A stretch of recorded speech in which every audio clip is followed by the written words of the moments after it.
Hello, welcome to the first ever episode of Mindful Moments, where I will be introducing you to interesting and thought provoking topics and challenging some traditional or conventional thinking. So, I'm Melissa Bryan. I'm going to be your host. And for our first episode, we're going to be diving into a very timely topic: the myth of meritocracy and anti-diversity sentiment. Let's go. In this episode, we'll unpack the myth of meritocracy.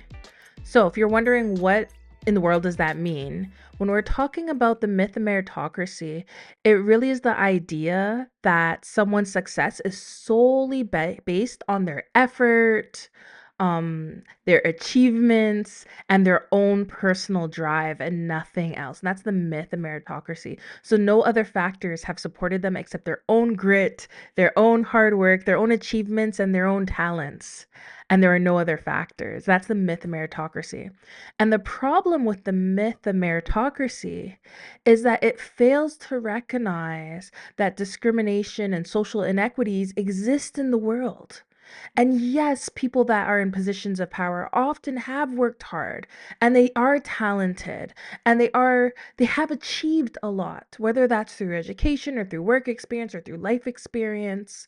But it really does point to the idea that people that did not reach those levels of success, it's because they have not worked hard enough. They have not achieved enough and they're not talented, which is false. Really, the importance of recognizing that discrimination, systemic inequities, barriers in society actually impact who gets to succeed and who doesn't.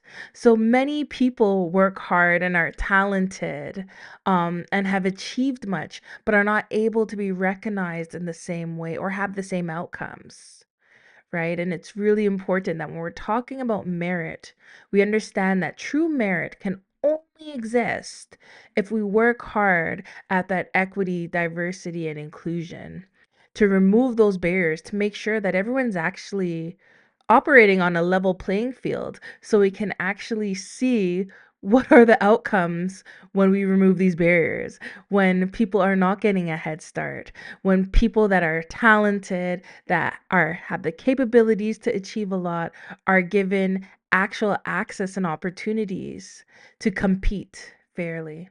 But for some folks, they're not even able to get into the competition or allowed in the competition, or they are removed from the competition even before the race begins. And the myth of meritocracy tells us that we are not a merit based society, not solely at least, not yet. We're trying to get there, but we're not there yet. And that race, gender, sexuality, income, all these things impact the way that we experience the world and we experience success and our road to success. So it's really important that we explore that a little bit more and think, how can EDI actually help us get there? So the flip side of that is the rise that's currently happening. And I'm like, whoa, when it comes to anti-diversity, anti-inclusion, anti-equity movement that is so strong right now. And it's like a wave moving across society, institutions, different organizations ready to jump on board and that anti-diversity sentiment. And often it is justified by the false idea that we live in a merit-based society and the people that are getting positions, that are getting opportunity, are exclusively getting it because they are the most talented, that they have succeeded more than others educationally, um, as far as their talents are greater than people that are not getting into those positions of power. And when we think about anti-diversity, it really goes on to that idea of like merit. Are we being a merit-based society? Are we being fair? Are we choosing the best? Are we selecting the folks that are most suited for roles? And when we think of our society as a merit based society, then we may say, yes, we are. When we fail to acknowledge racial discrimination, sexism, and all those other factors existing, then we may have that false belief that, you know, these other groups are not in these roles and becoming successful because they're just not making the cut, right? They don't have what it takes. They're not pulling themselves up by the bootstraps type of idea. So it is critical that we analyze that myth and meritocracy a little bit more. We start asking questions. We start looking at data. We start listening to people's stories and experiences. And as well as we need to take a historical look at what has happened in the past and why are different groups having inequitable outcomes. Is it because they're being treated differently or are they just not good enough? And my answer to that is, of course, people from diverse backgrounds are just as qualified, are just as good, are amazing, but those barriers, those pesky barriers that keep coming up because of a long amount of discrimination that has happened over a long period of time really prevents that progress from happening. So when we're having conversations about meritocracy, I want folks to pause and ask ourselves a few questions. Okay, let me not jump ahead of myself. By the end of this episode, I really want to bring you along this journey where you really understand the myth of meritocracy and how equity, diversity, and inclusion can actually promote. Yes, you heard that. Equity, diversity, and inclusion can promote merit and meritocracy when it is done, when it's truly done in its purest form, when it's done well, when it's done responsibly, it can actually lead to more merit and more accountability. So, I want you to hang on tight, sit back, relax, and let's go through this episode and look at challenging the myth of meritocracy and build some understanding of how equity, diversity, and inclusion can promote a more just society with more diverse perspectives, equity, and promote merit. Not detract from merit, but promote it, support it, and increase merit within our communities, organizations, and general society. So sit back, relax, grab your tea. I have mine, and enjoy this episode. So you may be wondering, how did this term become so popularized, the term meritocracy? Well, I'm going to about to tell you a little bit about it. In 1958, Michael Young, a rising sociologist, popularized the term in his book, The Rise of Meritocracy. You heard that, The Rise of Meritocracy. And the book really assumes the concepts and theories surrounding the idea that people succeed based on their efforts and talents, and that's it. And it kind of really dived into this idea that we are moving towards a merit based society where really someone's efforts can determine their outcomes. So it's the idea that people are in full control of how well they do or how well they don't do in society.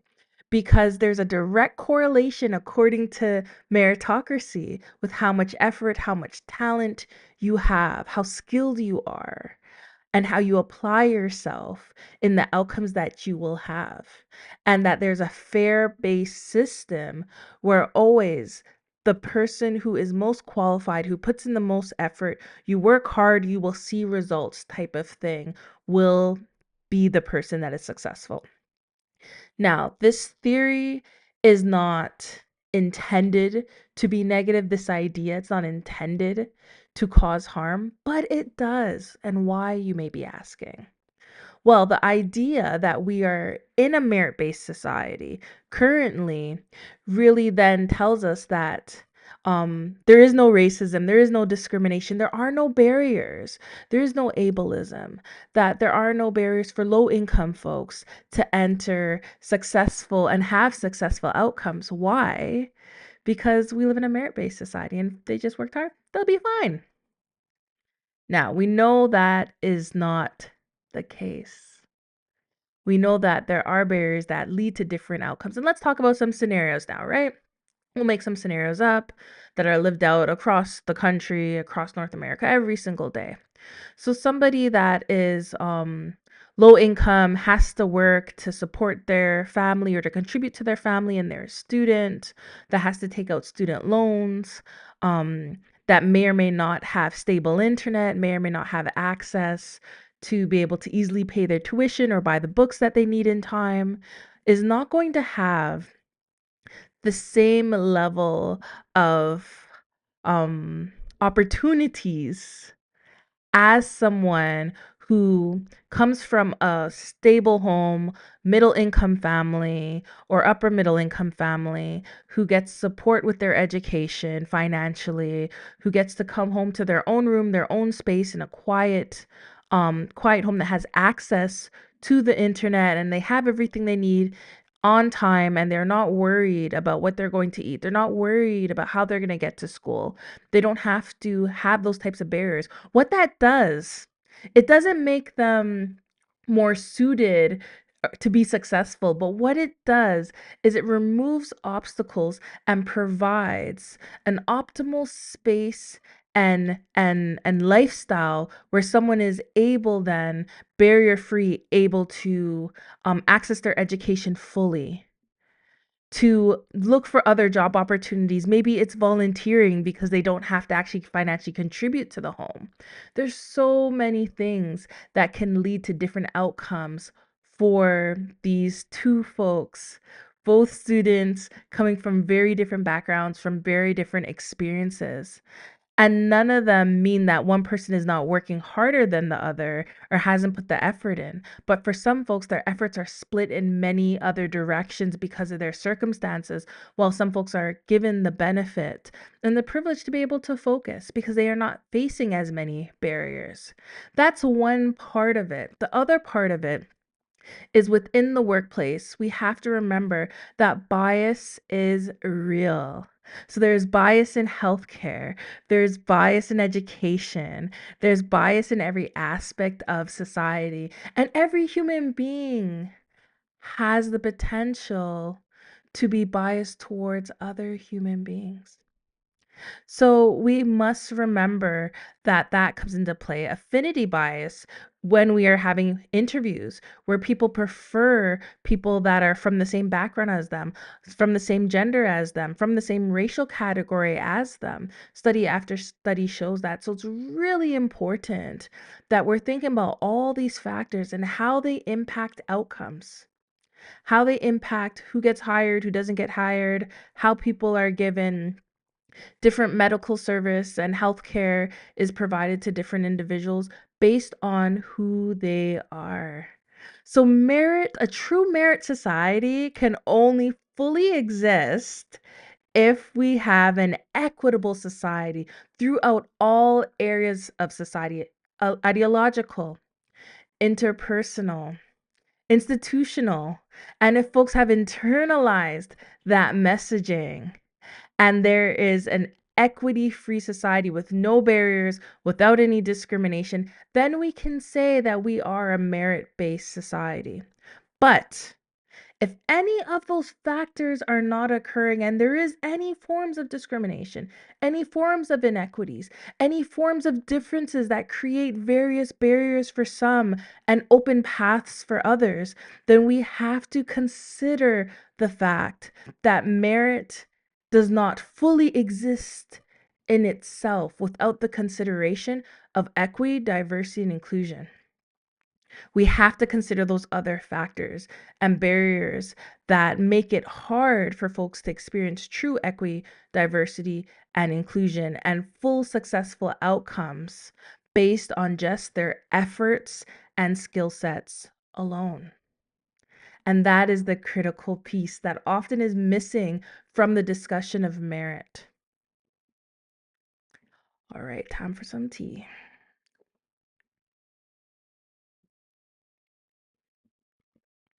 So, so as we're thinking about what merit is, we have to remember what it is not. and what it cannot be in our current state of a society that is fractured by race, separated by gender, where there are hierarchies when it comes to sexuality. We cannot be a merit based society while these things exist. They cannot exist simultaneously.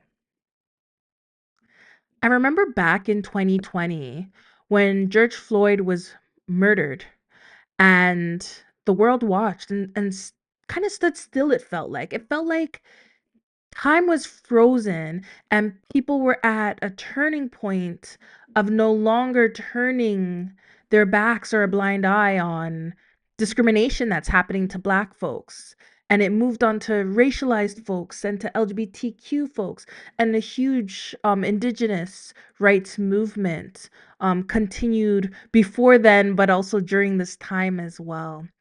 And organizations across the world pledged their support to promote change, to support equity, um, and to change the status quo, really, to really recognize that racial discrimination is real, that it harms people, and it's a current issue because oftentimes racism is talked about in the past tense. It's talked about as something historical, as something ancient, and not a current, ongoing, occurring process. Racism is a process that rebirths itself and continues in different generations, in different spaces, and it looks different.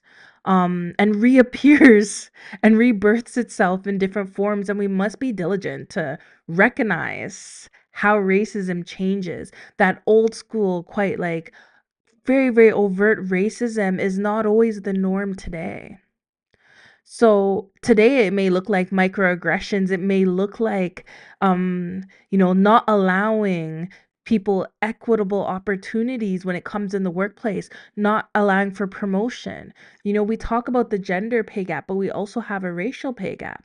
And when we think about this anti-diversity sentiment that is rising, it really has been justified from what I've been seeing, um, as, equity and diversity efforts take away. It's been framed that equity and diversity efforts take away from meritocracy, that it reduces merit, that the best people are not getting in the roles.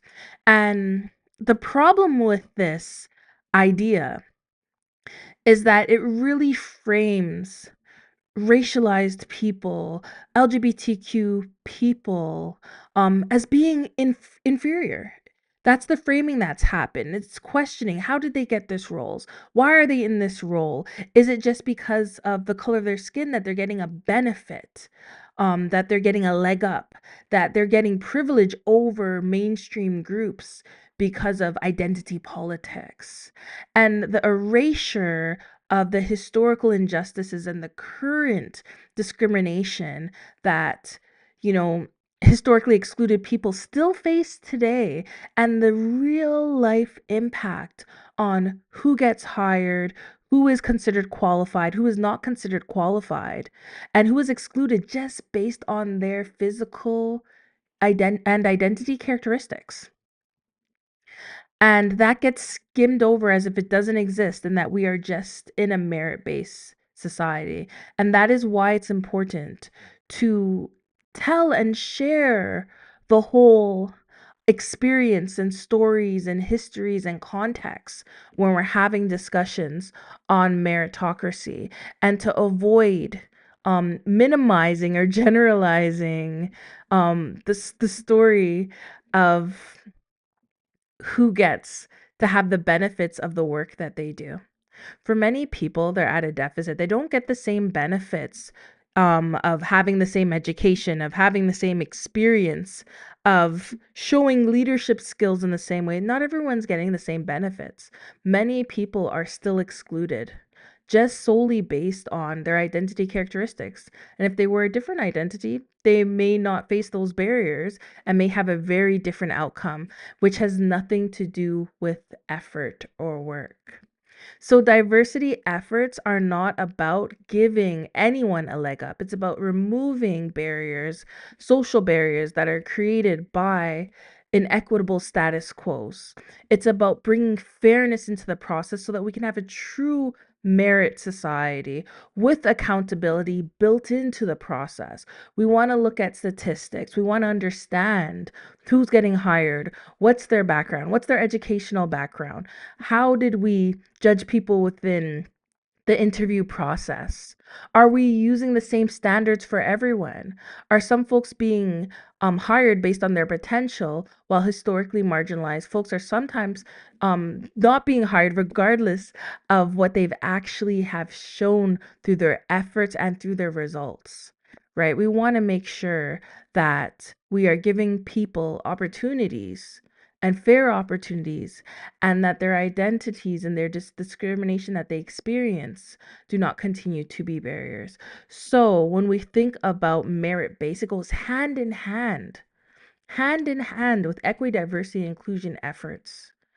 And I want to just take a moment um, and look at equity, because when we think about equity, equity is about making sure that everyone has fair access to opportunities, and it's the removal of barriers so that folks can be on a level playing field and everyone can compete fairly for these roles, and so that we don't miss good talent that maybe from an underrepresented group with unnecessary barriers in front of them, so that we can always get the top talent, which sometimes that top talent is coming from groups that do have diverse backgrounds.